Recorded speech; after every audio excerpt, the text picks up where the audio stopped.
Alright, I'm making my the second part to my Amalekite video.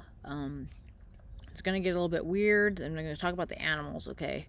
And this is what I found and what the Bible says, so you come to your own conclusion. Alright, I'm gonna go back to this. I'm gonna go backwards now.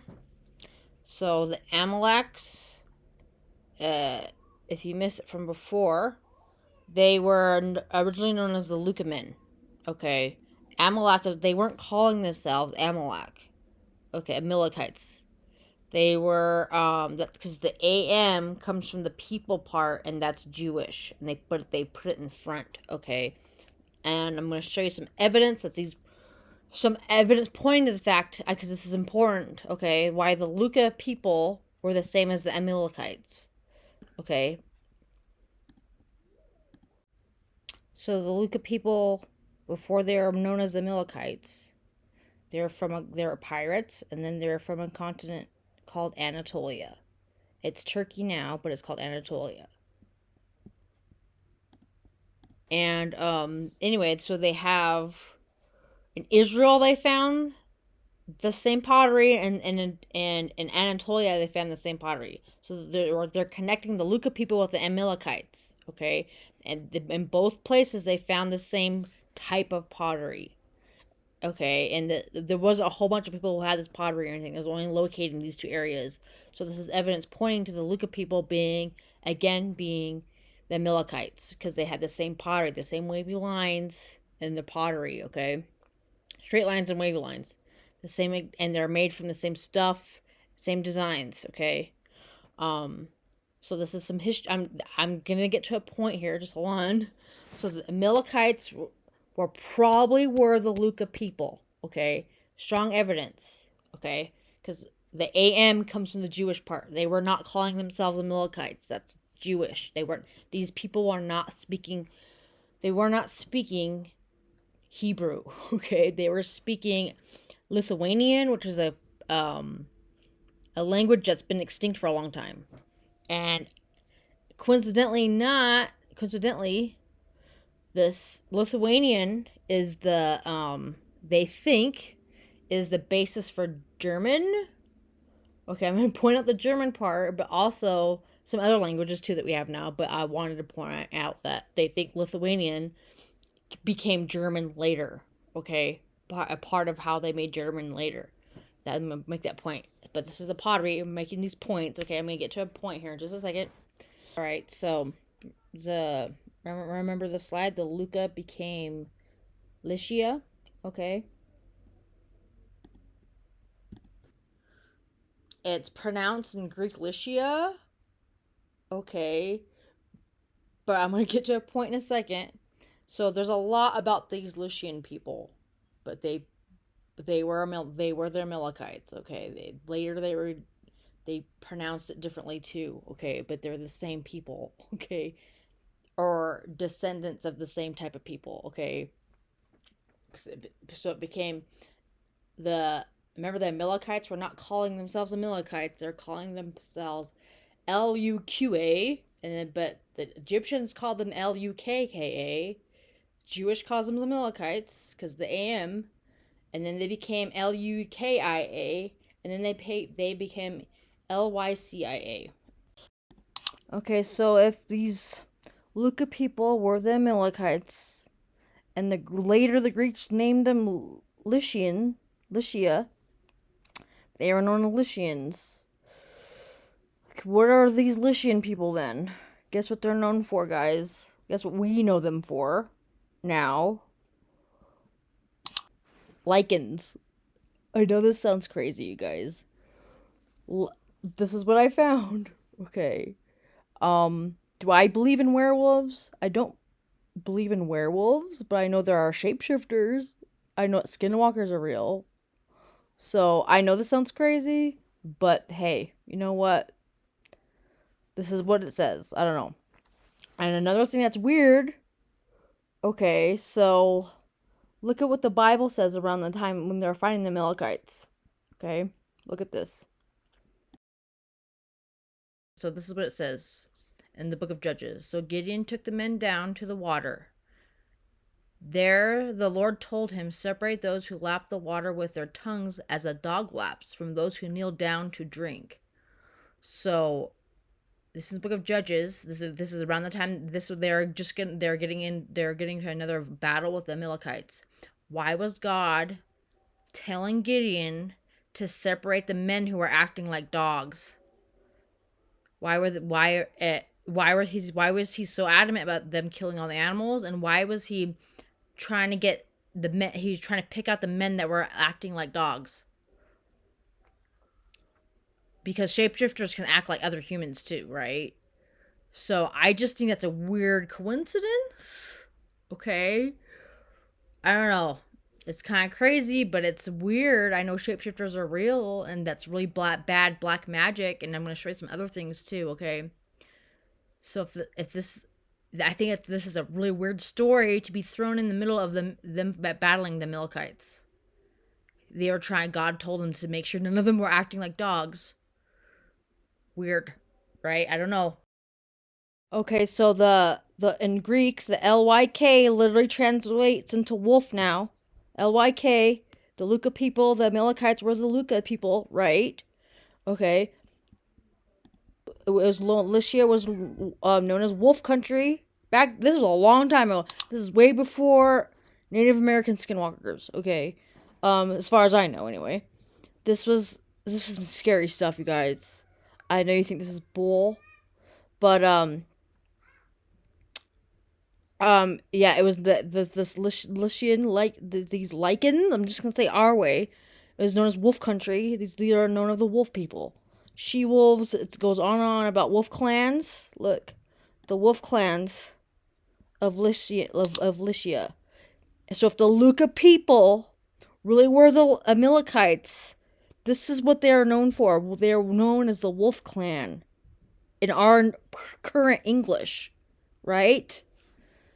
Um, I wanted to bring up the very first one of the very first werewolf stories. First of all, you have to remember they weren't called werewolves; they were called lycans. Okay, or the Wolf Clan. They weren't called werewolves until later. All right, we call them werewolves, but they weren't called werewolves back then. They were called lycans. Okay, or the Wolf Clan, wolf people.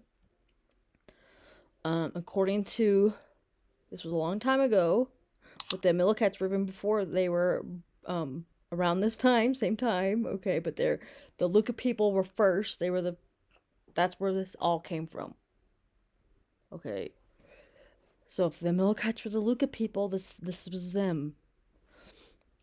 Anyway, according to this specific story, how did this guy turn into a wolf? Well, he ate human flesh, and then he ate the remains of a child. Okay, that is how he became a wolf. And I like how these pots are there too. Anyway, so during Persian time, that's how the black magic. That's during Persian. I'm gonna bring up these pots later. But anyway, so in order for priests to get really black magic, they would eat the remains of the babies, you guys, the cut up remains of babies. Okay, that's how they get the really bad black magic. Okay, this was done for thousands and thousands of years. People who actually do really dark black magic still do this. Okay, so according to this mythological story, this is how this guy became a werewolf. He ate the remains of a baby. He consumed the remains of a child. Really bad black magic. Okay. Also, I wanted to point out. Now, were the Amalekites turning into werewolves and attacking the Israelites? No, you guys. That's not how shapeshifters work. They aren't. When you shapeshift, you don't use that evil power for that. You're not turning into a wolf and attacking people like in a pack. Okay, probably only the medicine men or the priests could do it. Okay, because not all of them were turning into wolves. And I'm taking this from shapeshifting, Native American shapeshifting background information. Okay, they wouldn't turn into werewolves and start attacking people. That's not what they did. What they would do was, um, you have to understand this is a demon, okay? And so when they would tap into this demonic wolf entity and they'd shapeshift, they also had the power to confuse people, okay? So they confuse people, and they were also just used to spy, usually just used to spy on people. They wouldn't normally just all start attacking people. That's not how it works, okay? That's how the shapeshifters work. They don't go turn into a wolf and pack and attack people. That's not what shapeshifters do, okay? They use demonic power to get extra strength, yeah, as a human, okay? But they don't turn into a wolf except under like uh unless they're like spying on them and seeing where they are, okay? They weren't turning into wolves and attacking the Israelites. That's not what's going on. That's not how shapeshifting works. Um, Another thing that shapeshifters do, they can sound like other people. This is part of the confusion thing, and they can sometimes even look like other people. Mostly it's with sound, but one thing that they do is if they are trying to hide, they'll hide with animals that are around them. Okay, like cows and ox and sheep. Okay, they try to blend in with the animals that they're around them. Because it's gonna be obvious if there's a wolf in the middle of the pack of sheep, right? That's a hint as to why God said to kill all the ox and sheep. Okay, and also why he said to make sure the men were acting like dogs and where they were not behaving like a dog. Um. Okay. All right. I know this sounds crazy, but I don't know. Take it or leave it, but this is what I got. All right. All right. Also, this is something else that these lichen people were doing in their traditions. Okay. These Amalekite Luca Lycian people were building these things on the side of cliffs. Really creepy tombs. They look like castles on the side of a cliff. And according to their legends, they were putting their dead bodies inside these. They'd put the dead bodies inside these tombs, and a winged angel would come and get the bodies. A winged angel would come and get the bodies. And so that's why you can still see these cliffs now. These are like so old. They're from BC. I don't know, a really long time ago. Okay, but you can still. They're in Greece. You can still. I think they're in Greece or in Rome. Somewhere around there. I don't know. But these are from the Lycan people, right? But according to legend, they'd put their dead bodies in here, and a winged angel would come and get the dead bodies. Uh, Probably to feed off of them, but I don't know. Okay, but of course they thought that this angel was taking them to heaven or something, but I think they were at this feeding was feeding off of them. Okay, and I wanted to point out something too. Remember what was wrong with Esau? There's something wrong with his genes. He was big and hairy, and he liked being in the woods. Weird, right? I think he had some really bad fallen DNA, and that's why God said to kill all the animals from the Amalekites, because if they were shapeshifters, that would make sense, wouldn't it? I don't know, guys. I don't know. Some other, you guys can other weird things possibly from this fallen DNA. I really think that Esau had a bad bloodline, right? We're gonna get into. I'm gonna close this up with something creepy too. So I really think that Asal should have let the animals go. It's just a possible explanation to why these Amalekites were so evil. Okay. Also, I'm gonna wrap this up with something else interesting. Also, I think it's weird that all these mythological creature stories, all this really weird stuff, started originating out of Turkey. Which is now Turkey. It's Anatolia. Okay. And that was where they found Noah's Ark. And why did God flood the flood that area? He didn't. I'm gonna get into that, the earth or just the area anyway. So, God flooded the earth because of the Nephilim. Okay, it was these people. They were rotten people that were really rotten DNA. They were like They were having like the fallen angels, and had the fallen angels had intercourse with the women, okay, and they had offspring. It's in the Bible. I can point it out. They're called the Nephilim, all right, and that's why God flooded the earth the first time. That's the theory, anyway. Okay, and then that's why I think it's weird that all these weird things have come out of Turkey, right? And that's where they found Noah's Ark. Weird. Okay, just saying. Anyway, so I'm talking about Esau's bloodline, right? And I'm talking about this fallen angel who feeds off the dead. I mentioned him before in the Nazi connection, okay? And just watch this weird coincidence, right?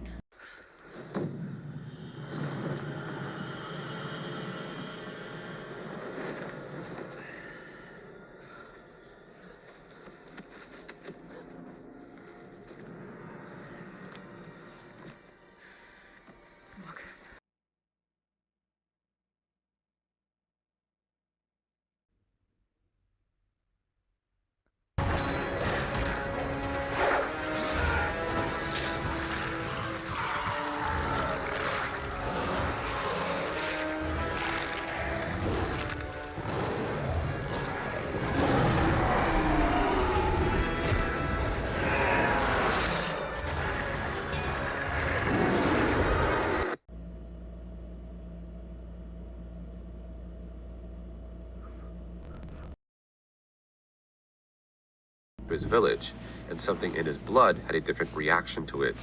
Instead of becoming infected and dying like the rest, something in his immune system was able to stop the plague from infecting his body.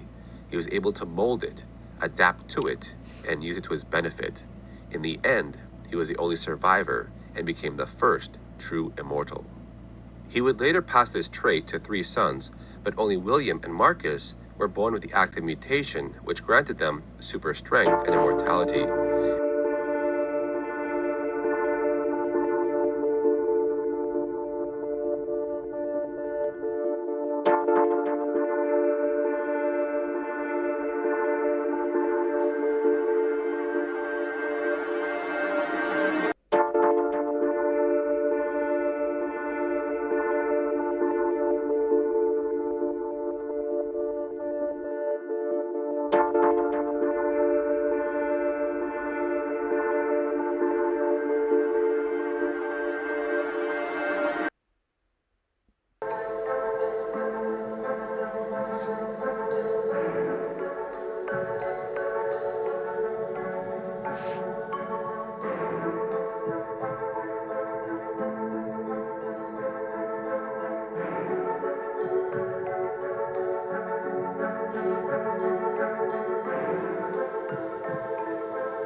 Seventeen 14 informs us that the life of all flesh is the blood thereof. Once again, scientists are finding out that the truths of Scripture are far more literal than they ever imagined. One evening, Mary Nell Wyatt asked me to take a look at some material from a burial cave to see if these tiny particles were present. Without my knowledge, one of the samples was actually the blood sample that Ron had taken from the Ark of the Covenant dig. Okay, Mary Nell's going to take the sample and mix it with sterile water.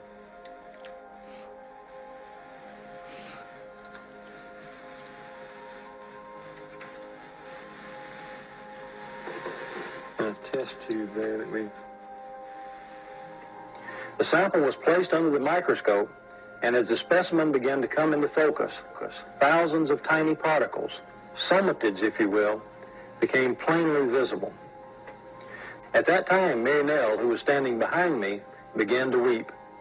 As I turned around and saw the expression on her face, I realized immediately that the sample we were looking at was actually the sample that Ron had found to be the blood of Christ.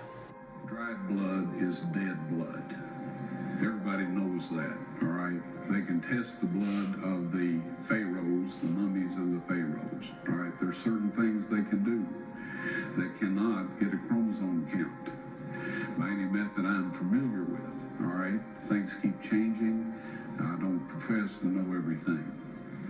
However, there's no way I know that you can get a chromosome count out of dead blood. You can get a DNA and some other things, but not a chromosome count, all right? That's done by living white blood cells.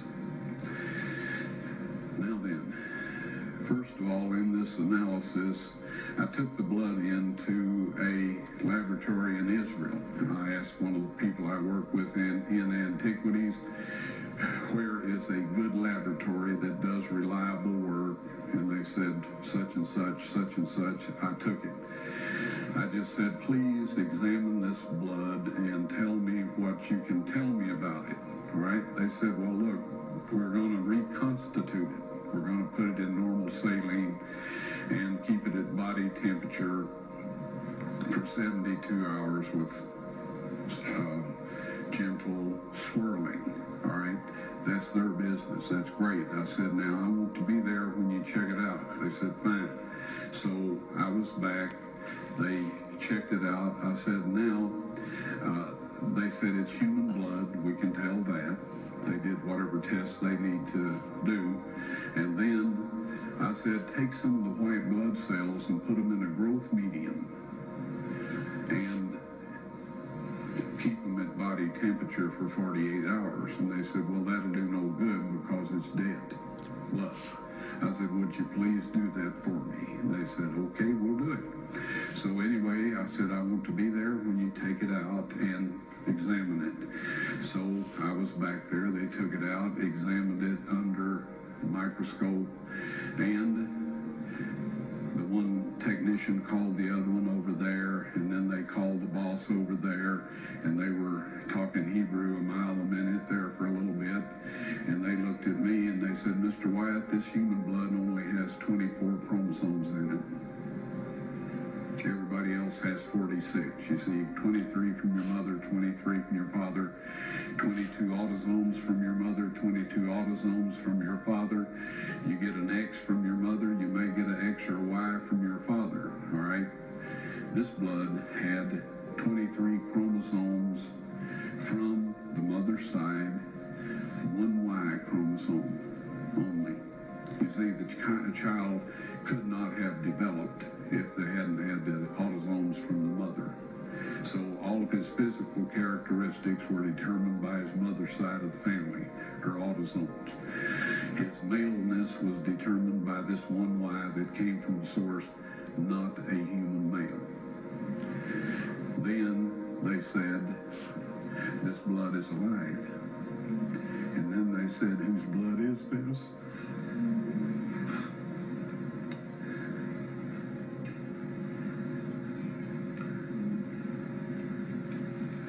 I said, it's the blood of your Messiah. That the blood on the mercy seat was from someone who had only one human parent. There were no paternal chromosomes except for one Y chromosome. Jesus was God's only begotten son, just as he said he was. Alright, you guys, that concludes my Amalekite bloodline video, and I ended it with the bloodline you should be following, right? I don't know. I have no idea if the Amalekites were, shapeshifters or any of that crazy stuff. I mean, I honestly wouldn't doubt it, but I want you to know that this Jesus Christ is the real bloodline, you guys, okay? No matter what. That's no doubt. That's one thing you can count on being true. All right. So please think about this stuff and please come to Jesus. Thank